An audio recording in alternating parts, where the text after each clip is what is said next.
은혜 받으실 하나님의 말씀은 고린도전서 15장 16절에서 20절입니다. 만일 죽은 자가 다시 살아난 일이 없으면 그리스도도 다시 살아나신 일이 없었을 테요.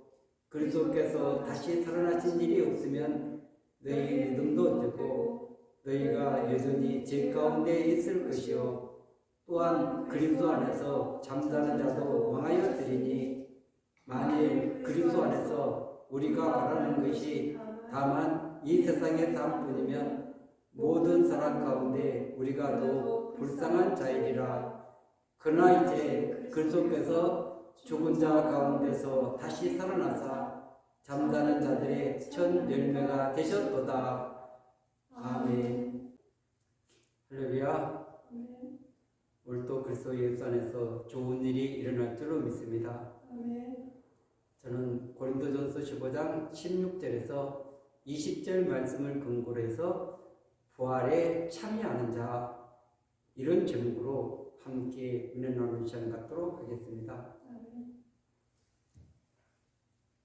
이 세상에 모든 사람들이 두려워하는 것은 죽음입니다. 죽음은 끝이기 때문에 그렇습니다.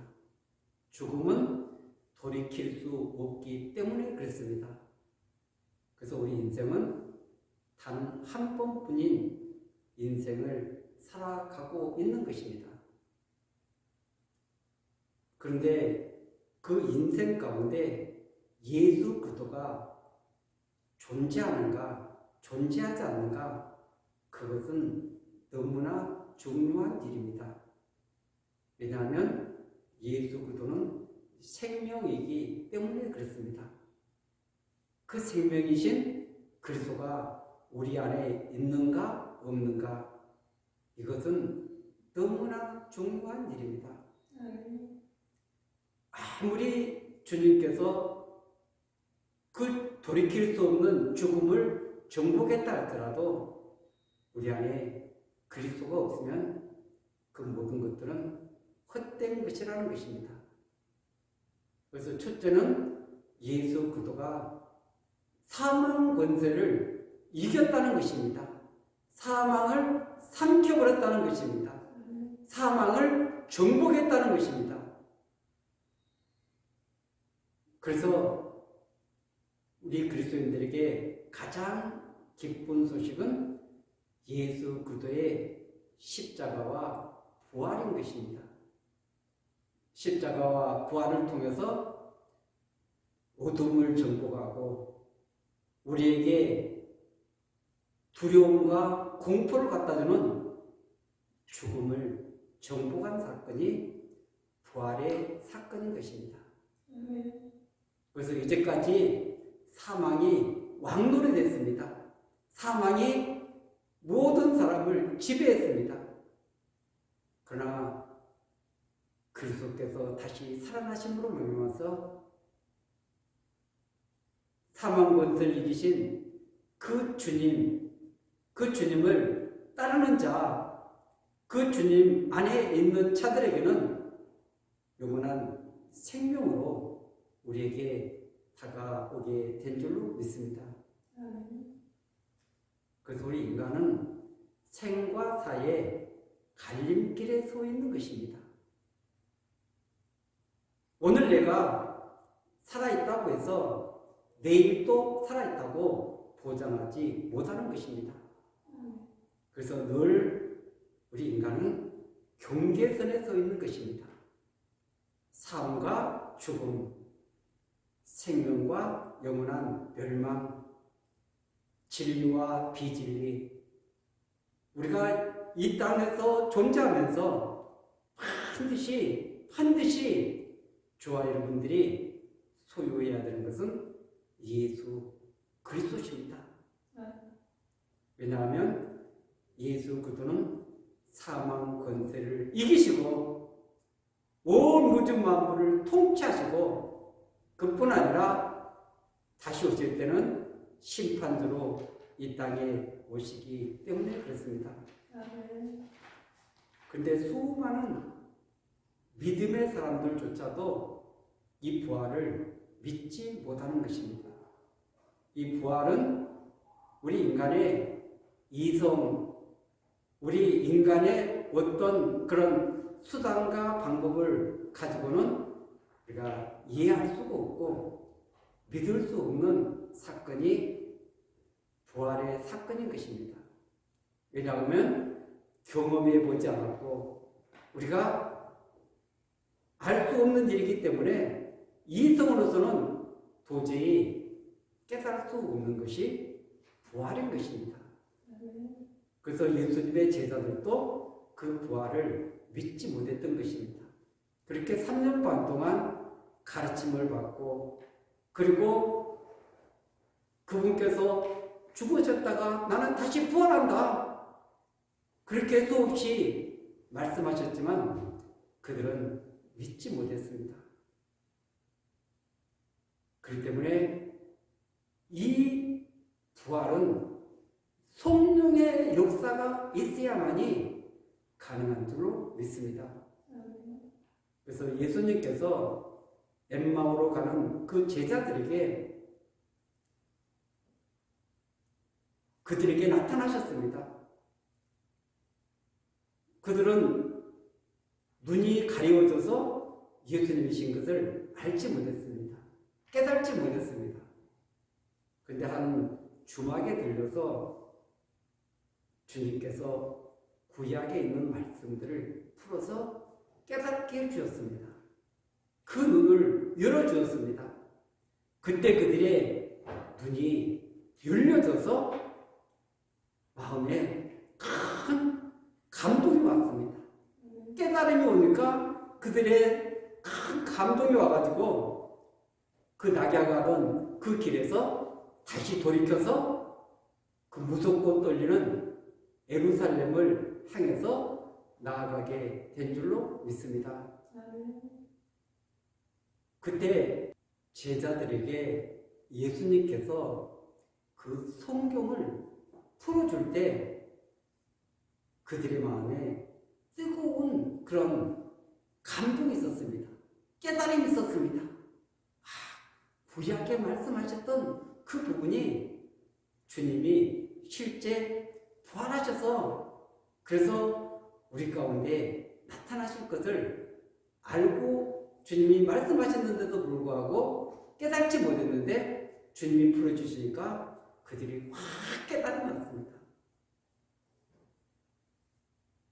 오늘 믿음의 길을 걸어가는 우리에게도 성령께서 우리 마음의 눈을 열어주셔야 됩니다.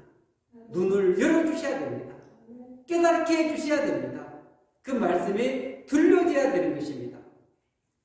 그렇게 될 때 그들이 그 두려움에서 벗어나는 것입니다. 절망에서 낙심해서 다시 힘을 얻고 용기를 얻고 그 절망의 길에서 소망을 향해서 뜨거운 가슴을 안고 예루살렘을 향해서 그 제자들이 달려갔던 것 같이 오늘 믿음의 길에 있다고 하면서도 여전히 작은 문제 앞에 신음하고 낙심하는 저와 여러분들이 부활하신 주님이 우리 안에 살아계실 때 담대함을 얻고 그리고 무기력하게 세상에 무너지지 않고 담대하게 믿음의 길을 걸어가게 되는 줄로 믿습니다. 오늘 고린도전서 15장은 부활장입니다. 부활의 확실성 그리고 부활한 자가 어떻게 될 것인가 그리고 마지막 그 부활의 몸이 어떤 몸을 입을 것인가 그리고 부활을 소망하는 자들은 어떤 자세로 기다려야 될 이런 부분들을 자세하게 우리에게 가르쳐주고 있는 것입니다. 그래서 예수 그리스도의 부활은 성공대로 이루어졌다. 성경에 예언된 대로 성경에 약속된 대로 그 약속이 성취된 것이지 어느 날 우연히 갑자기 이 모든 일들이 이루어진 것이 아니라고 말씀하고 있습니다. 그뿐만 아니라 수많은 증인들이 있다는 것입니다. 목격자가 있다는 것입니다. 그 부활하신 주님이 그냥 홀로 계시다가 승천하신 것이 아니라 500여의 수많은 사람들 가운데 자신의 몸을, 부활한 몸을 보여주시고, 그리고 하나님 우편으로 이렇게 승천을 하신 것입니다. 그렇기 때문에 수많은 증인들이 있다. 그리고 만약 이 부활이 없다면 우리 그리스도인들은 세상에서 가장 불쌍한 사람들이다, 이렇게 말하고 있는 것입니다. 왜 그렇습니까? 부활이 없다면 우리 신앙의 완성이 이루어지지 않는 것입니다. 오늘 구원을 시작해서 그 구원의 완성은 주님의 재림으로 완성되는 것입니다. 그런데 씨앗을 심어놓고 자랐는데 열매가 없다면 그 나무가 무슨 유익이 있겠습니까?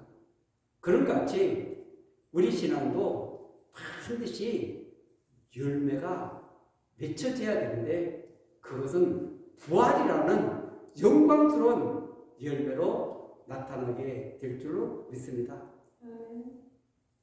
그런데 부활이 없으면, 주님이 다시 살아나는 것이 없으면 전파하는 것도 다 헛된 것이다. 그리고 그리스도를 증거했는데 그 증거도 다 헛된 것이다. 우리의 믿음도 다 헛된 것이다. 여전히 죄 가운데 있고 여전히 세상 가운데서 죽음이 왕노릇하는 그런 삶을 살아갈 수밖에 없는 것입니다.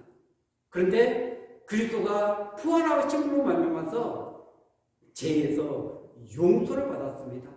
그리고 그리스도와 연합이 되었습니다. 한 몸이 되었습니다.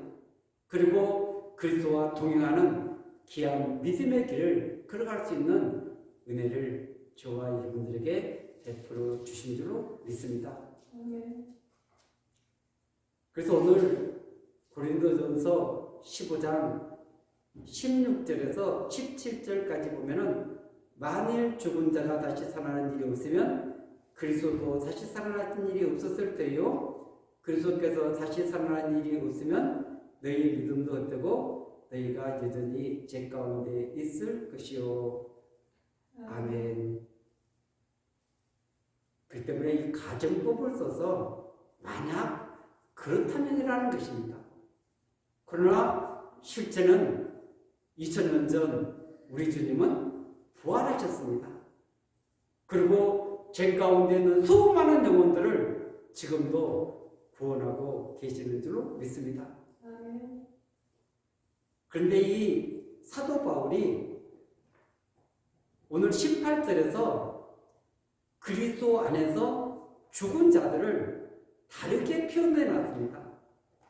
그것은 또한 그리스도 안에서 잠자는 자도 망하였으리니, 지금 그리스도 안에서 이 땅의 생애를 다 마치고 영광스러운 부활을 기다리고 있는 자들을 그리스도 안에서 잠자는 자다, 이렇게 말하고 있습니다. 그리스도 안에 없는 사람은 죽었다고 표현을 하고 있습니다. 그런데 잠잔다는 것은 다시 깨어나기 때문에 그렇습니다.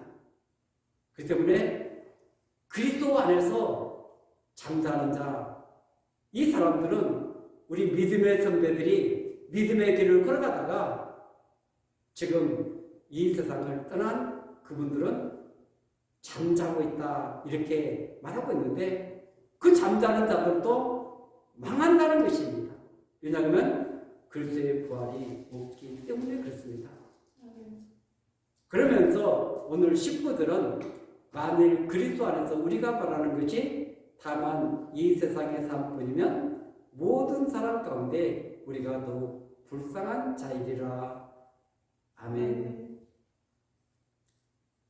이 세상은 지금 AI가 참 이제 많이 이렇게 활개를 치고 해서 뭐 세상이 어떻게 흘러가는지 우리가 예측할 수 없는 그런 시대를 살아가고 있습니다. 메타버스 시대를 살아가고 있는 것입니다. 그런데 여러분, 이 AI 이런 것은 생명이 없다는 것입니다. 그들이 수많은 일을 하고 또 세상에 그 많은 일들을 감당하고 뭐 기업도 하고 변호도 하고 이렇게 설교도 하고 모든 것을 할 수 있는 기능들이 있지만 그들 안에는 생명이 없는 것입니다. 오직 그리스도만이 참된 생명인 것입니다. 그리고 그분 안에 있는 그분께 속한 자들, 그분 안에서 잠자는 자들만이 참된 생명이 있는 줄로 믿습니다. 그리고 그리스도인들이 이 모든 것이 이 세상의 삶뿐이라면 우리는 세상에서 가장 불쌍한 자들인 것입니다. 왜냐하면 세상을 등지고 살아가지 않습니까? 그리고 이 땅에서 그리스도의 사랑, 그리스도의 긍휼, 그리스도의 은혜를 드러내면서 세상과 반대되는 길을 걸어가고 있는 것입니다. 그런 좁은 길을 걸어가서 만약 부활의 열매라는 것이 없다면 우리가 얼마나 불쌍한 사람들인가.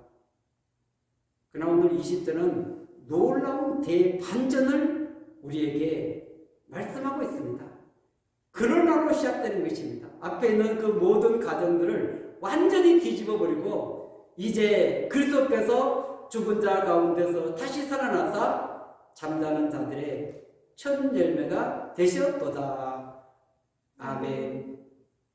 여기서 주님이 죽은 자 가운데서 다시 살아나사 다시 영원한 생명으로 부활하신 분은 오직 우리 주 예수 그리스도 한 분뿐인 것입니다.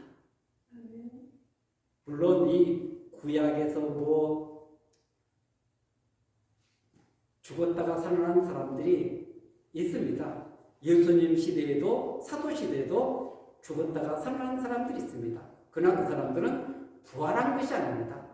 육신이 잠깐 더 있다가 이 세상을 떠나는 것이지 그들은 부활한 것이 아닙니다. 근데 여기서 죽은 자 가운데서 다시 살아나서 이것은 온전한 부활을 말하는 것입니다. 우리가 입는 이 육의 몸을 입는 것이 아닙니다.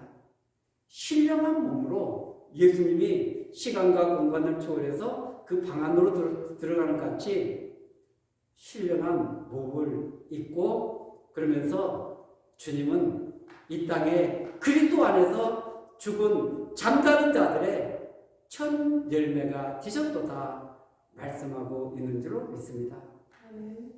첫 열매가 됐다는 것은 이 사과나무에 한번 사과가 열리면 그 다음에도 또 사과가 열리고 또 사과가 열리는 것이지 귤이나 다른 어떤 감 이런 과일이 달릴 수 없는 것입니다. 그런 같이 그리스도가 첫 열매가 됐기 때문에 그리스도 안에 있는 자, 그리스도께 속해 있는 자, 그리스도께 붙어 있는 모든 자들에게는 다시 부활의 영광스러운 소망이 기다리고 있다는 것입니다. 그렇기 때문에 반드시 저와 여러분들이 부활에 참여하기 위해서는 그리스도 안에 있어야 된다. 그리스도에게 속해 있어야 된다. 이 말을 계속 반복하고 있는 줄로 믿습니다. 아멘. 그렇기 때문에 믿음, 그리스도 안에 이 부분을 저와 여러분들이 바르게 이해해야 되는 것입니다. 여러분, 이 믿음이라는 한 단어를 설명하기 위해서 아브라함의 전 생애를 다 사용했습니다. 그래서 믿음의 조상이라고 말하지 않습니까? 아브라함은 창세기 12장에 말씀을 따라갔습니다. 15장에 가면은 하나님을 믿었다고 이렇게 말씀하고 그것을 하나님께서는 의로 여기셨다고 말씀하고 있는 것입니다. 또 15장 끝에 가면은 횃불 언약이 있습니다. 하나님과 언약을 맺고 또 17장에 가면은 할례 언약이 나오는 것입니다. 할례를 통해서 그래서 하나님 백성된 그런 언약 백성의 표를 받게 되는 것입니다.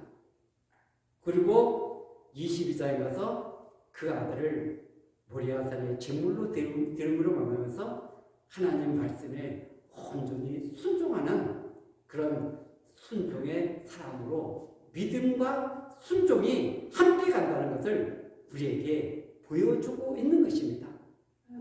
그래서 15장에서 믿음으로 옳게 됐다면 믿음으로 옳게 된 자는 반드시 믿음의 순종을 통해서 아름다운 열매를 거둘 수 있다는 것을 아브라함의 생애를 통해서 우리에게 말씀하고 있는 줄로 믿습니다. 그리고 반드시 그리스도께 속해 있어야 되는 것입니다. 우리는 세상에 속해 있는가? 그리스도께 속해 있는가? 그리스도께 속해 있으면 그리스도의 통치를 받는 것입니다. 다스림을 받는 것입니다. 그러나 이 세상에 있다면 세상의 그런 통치를 받는 것입니다.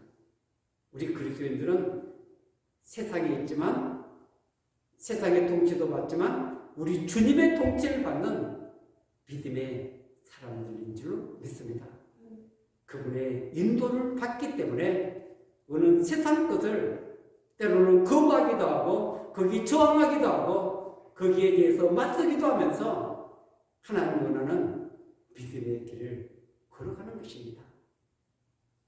오늘도 저와 여러분들 부활의 참여는 그냥 부활에 참여하는 자가 되지 않는 것입니다.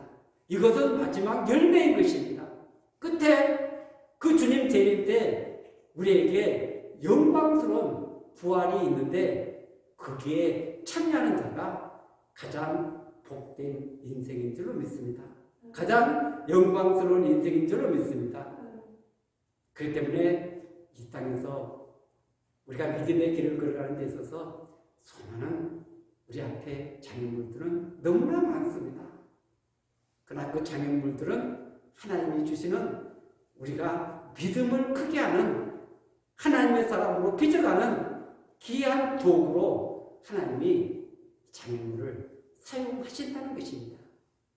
그것을 통해서 겁내지 마십시오. 자살하지 마십시오. 낙심하지 마십시오. 그리스도와 연합되어 있기 때문에 그리스도의 인도를 받기 때문에 반드시 주님께서 승리할 수 있도록 은혜를 베풀어 주실 줄로 믿습니다.